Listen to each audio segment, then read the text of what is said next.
tous et bienvenue. De toutes les vidéos de gestion de club, on remarque souvent que les propriétaires sont déconnectés des réalités, qu'il y a des ingérences politiques, des petites combines en coulisses, des micmacs. Enfin bref, il y a plein de raisons expliquant que l'arrière-cuisine n'est pas aussi belle qu'on l'annonce et que le déclin d'un club peut s'expliquer non pas par ce qui se passe sur le terrain, mais aussi par tout ce qui se passe en dehors. Néanmoins, dans tous les cas qu'on a vus, on a rarement vu une équipe de football professionnel aussi seule, aussi abandonnée littéralement par son président et propriétaire que le Nîmes Olympique. C'est un club qu'on suit depuis très longtemps sur la chaîne, c'est un peu un sujet récurrent, comme Niort. On les suivait déjà en Ligue 1, on disait attention, tout ce qui est en train de se passer en coulisses, c'est surréaliste. Quelques années plus tard, les Crocos sont donc en National 1, la 3e division française, et après 6 journées, ils n'ont toujours pas gagné un match, sont en position de relégable, et l'avenir apparaît plus que jamais incertain, vu les desiderata du propriétaire et aujourd'hui son conflit ouvert avec la mairie vis-à-vis de son projet de nouveau stade. Avant toute chose, pour tous ceux qui veulent davantage d'informations, je vous renvoie à toutes les vidéos faites ces dernières années. Mais là, il en faut une nouvelle parce que ce qui s'est passé depuis quelques mois, c'est tout bonnement surréaliste. Et en fait, ça fait suite justement à tous ces petits détails qu'on voyait depuis des années et des années. Parce que recontextualisons un minimum. Lorsque Rani Assaf arrive à Nîmes, et bien quelque part, c'est un peu le sauveur parce que financièrement, le club est dans une situation très compliquée. Il va injecter ce qu'il faut, donc voilà. Ensuite, il y a la montée en Ligue 1, Blacard et tout. Bon, bref. Sauf que, en fait, pendant des années, il va développer ce projet, il va le présenter donc aux politiques, de faire Nemosus, donc c'est un nouveau stade, avec l'idée d'un nouveau quartier piéton et de mettre des commerces, enfin bref, d'avoir une zone vivante autour de ce nouveau stade, avec les ambitions forcément d'un Nîmes en Ligue 1, cette ambition sportive, et également pour les résidents, enfin bref, que ça soit un lieu de vie en gros. Donc on voit les bandes annonces, on voit plein de choses, ça donne envie, c'est moderne, c'est futuriste, et pendant des années, Rani Assaf va bénéficier d'un plein soutien politique. Pourquoi? Parce que le club ça marche sportivement. Et quand ça marche, que ce soit une équipe nationale ou un club, et bien souvent, les politiques, ils suivent dans le sens du vent. Donc tout va bien dans le meilleur des mondes, et même jusqu'à l'été dernier. L'an dernier, tout le monde vote, il n'y a pas de problème, on est d'accord sur le projet de Rani Assaf et tout. Sauf que comme je le disais, il y a eu un recours posé par Nîmes Coupole, alias Sokri Reim, propriétaire du centre commercial du cœur de ville et l'association Cœur de Nîmes. En fait, c'était pas contre Rani Assaf, simplement, c'était le fait de dire qu'une nouvelle zone commerciale en périphérie concurrente du centre-ville des gens en souffrance, eh ben, ça posait un problème. Donc en fait, il y a eu un recours à ce niveau-là. Et puis, un an s'est passé. À l'époque, Nîmes était en Ligue 2. Il y avait déjà une fracture très importante vis-à-vis de ses fans. Ces irréductibles, j'ai envie de dire, qui ont suivi le club contre vents et marées dans les périodes de disette en national. Donc on avait déjà eu pas mal de problèmes. Sauf que cette dernière saison, elle va se solder logiquement par une relégation en nationale, la 3e division française, avec une ambiance de plus en plus délétère autour du club. Rendez-vous bien compte qu'aujourd'hui à Nîmes, les groupes de supporters ont été obligés de porter plainte contre le club, notamment pour discrimination, parce qu'en fait ils sont carrément interdits. Ils n'ont pas eu le droit d'entrer dans leur propre match à domicile. Je ne sais pas si vous vous rendez compte, on a un club de 3e division qui interdit à ces groupes de supporters de venir encourager sa propre équipe. Alors on avait mis plein d'excuses, etc. On voit qu'il y a une plainte à ce niveau donc pour discrimination. Et on a eu plein d'autres choses. On a eu ce premier match de national, un papa et son fils de 7 ans qui a une pancarte vis-à-vis du maillot d'un des défenseurs de Nîmes. On interdit la pancarte. Enfin, ça a fait, vous imaginez, un enfant de 7 ans, on lui interdit sa pancarte. Enfin bref, il y a ce côté un peu dictatorial, ce qui quelque part avait été dit il y a quelques années. Je suis le patron, je décide et en gros, je m'en fous quelque part. Rani Assaf ne s'en est jamais caché. Donc on a un club qui est complètement coupé de sa fanbase. Il y a combien d'historiques qui ne viennent carrément plus soutenir le club tellement ils sont dégoûtés de la gestion. Dans le même temps, il y a toutes ces images qui font un peu scandale au niveau médiatique. Regardez la pelouse. C'est une pelouse d'un club professionnel ça? Mais même en niveau départemental, on n'a pas ça. On a un club qui va à volo. On avait déjà parlé dans les dernières vidéos des problèmes au niveau structurel et tout. Enfin bref. En fait, à Nîmes, il y a un seul plan. C'est ok, on est sur du low cost, du low cost, du low cost. C'est pour ça que le staff, mais j'ai envie de rien leur dire. Le directeur sportif, j'ai pas envie de leur dire quelque chose. Ils font avec ce qu'ils ont, c'est-à-dire 3 brins de cerise. Il y a quasiment rien aujourd'hui. Les salaires sont minimes. C'est low cost de low cost parce que tout est mis en fait pour le projet immobilier. Le foot, vous oubliez. Alors, même si on va quand même poser la question, est-ce que tout ce grand projet et toute cette grandiloquence qui avait été mise et que vous pouvez toujours voir en ligne sur le site internet du projet Nemosus, est-ce qu'elle s'accompagne si le club est en National 1 ou National 2, c'est-à-dire en 3e ou 4e division française? Est-ce que ça va avoir la même adhésion? Pas forcément.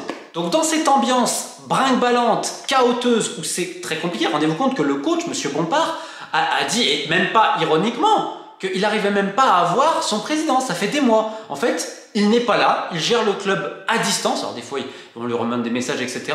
Mais en fait, vous avez un président qui est complètement absent, et même vis-à-vis des pouvoirs publics. C'est-à-dire que selon le premier adjoint au maire de la ville de Nîmes, en juin, il y a une réunion justement vis-à-vis de ce projet-là, parce que donc il fallait remodifier certaines choses. Rania Saf n'a rien modifié vis-à-vis de cette zone commerciale et tout, ce qui fait que la mairie, lors du rendez-vous qui avait été décisif pour voir si on allait donner un avis favorable justement, et ben la mairie ne soutenait plus le projet. La mairie donc, quelque part, ne s'est pas déplacée, et là on a eu la nouvelle la semaine dernière, l'avis est donc défavorable. Donc il va falloir potentiellement modifier la partie notamment commerciale, parce qu'il ne faut pas oublier quelque chose. Au tout début, quand le projet est présenté, on te parle pour l'environnement, on va faire des constructions modernes, vous savez, et tout ça. Et en fait, on parle vraiment d'un éco-quartier, ce quartier piéton et tout. Et en fait, ça s'est rapidement transformé par rapport à ce qu'on avait au début dans quelque chose d'ultra commercial. Les zones commerciales, les grosses enseignes, etc. Ce qui, en effet, quand on se rappelle du recours dont je vous ai parlé, eh bien, ça va complètement à l'encontre de cela. Et déjà, il y avait vraiment des différences. Sauf que Rania Saf, il est passé en force, en mode, il n'a absolument rien changé. En fait, il s'est comporté à ce niveau-là de la même manière qu'avec son club. Ok, c'est my way or there's no way quelque part en anglais. C'est moi qui ai faim. Vous me suivez, autrement il n'y a rien d'autre. Donc en fait, il n'y a qu'une seule voie, en pensant que ça allait encore le faire, parce que depuis des années, c'est vrai qu'on entend Rania Saf, c'est le sauveur, s'il n'est pas là, quelque part, si vous n'acceptez pas le projet que je fais, que je dirige, que je finance, etc., ben quelque part, le club va péricliter. Alors, c'est pas forcément vrai aujourd'hui, parce que le club est en national, mais contrairement à d'autres légués, on peut penser notamment à Dijon, voire Nancy, et ben en fait, Nîmes a un budget important, mais en fait, il n'y a quasiment pas de frais, parce que les salaires sont minimes, il n'y a pas vraiment de personnel et tout. Le centre de formation, vous savez ce qui s'est passé, il y a aussi les problèmes avec l'association. Là, on joue dans ce, entre guillemets, ce stade intérimaire qui devait faire le juin pendant 3 ans en attendant l'ouverture de Nemosus.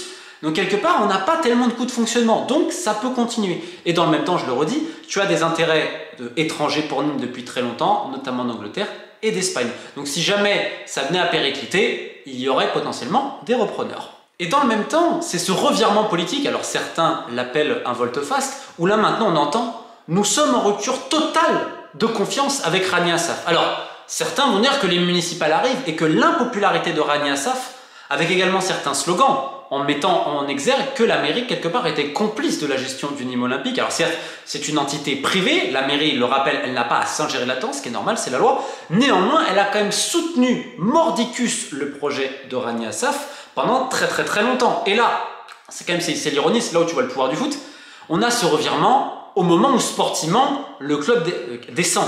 Je rappelle quand même que la gestion était plus ou moins pareille lorsque c'était en Ligue 1. Et là, on n'entendait pas ce niveau-là. Néanmoins, on va citer Julien Plantier, le premier adjoint au maire, expliquant « Toutes les conditions sont réunies pour que Rania Saf fasse preuve de lucidité et qu'il passe la main.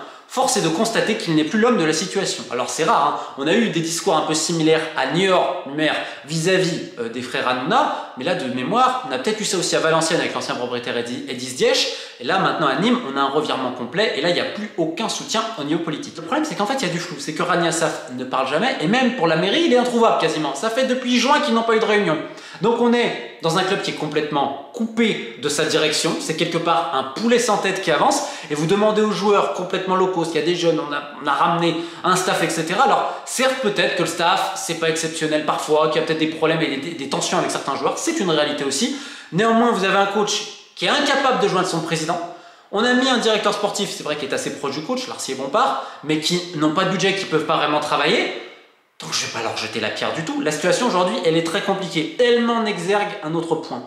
L'exceptionnel travail à l'époque de Monsieur Blacard, qui a réussi à faire monter Nîmes en Ligue 1 dans un contexte qui était en plus très explosif. On lui a quand même glissé plein de petites pots de banane sur son chemin. On ne pouvait pas vraiment décider de ce là.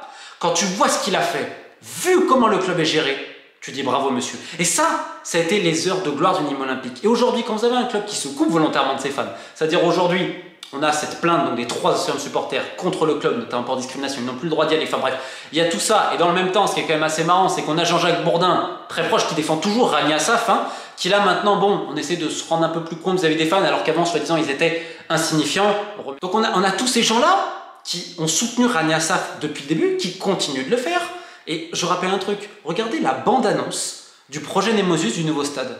Regardez avec quoi c'est fait. C'est les images des tribunes, les chants, les costières à l'époque, etc. Donc c'est-à-dire que pour montrer son projet, on se sert des fans.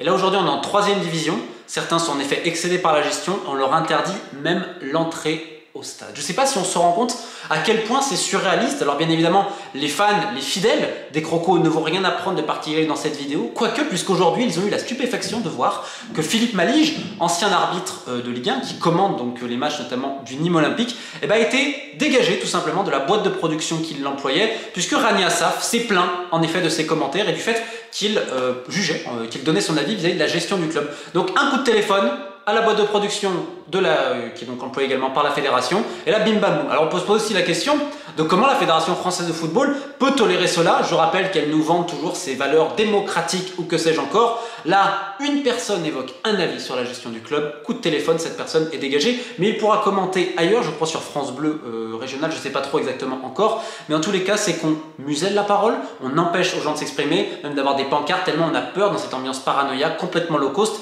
Donc qu'est-ce qu'on peut attendre des joueurs, du staff et tout ça? Alors attention, parce que de l'avis de plein de scouts, Nîmes a quand même une équipe relativement correcte. Et ils ont eu pas mal quand même pas eu non plus une énorme réussite. Donc on espère pour les joueurs, pour les fans, pour le staff et tout le monde, que sur le terrain, ils arrivent à gagner des matchs. Par contre, en coulisses, comment le club peut continuer ainsi? Il y a des intérêts aujourd'hui de capitaux étrangers, d'investisseurs, etc.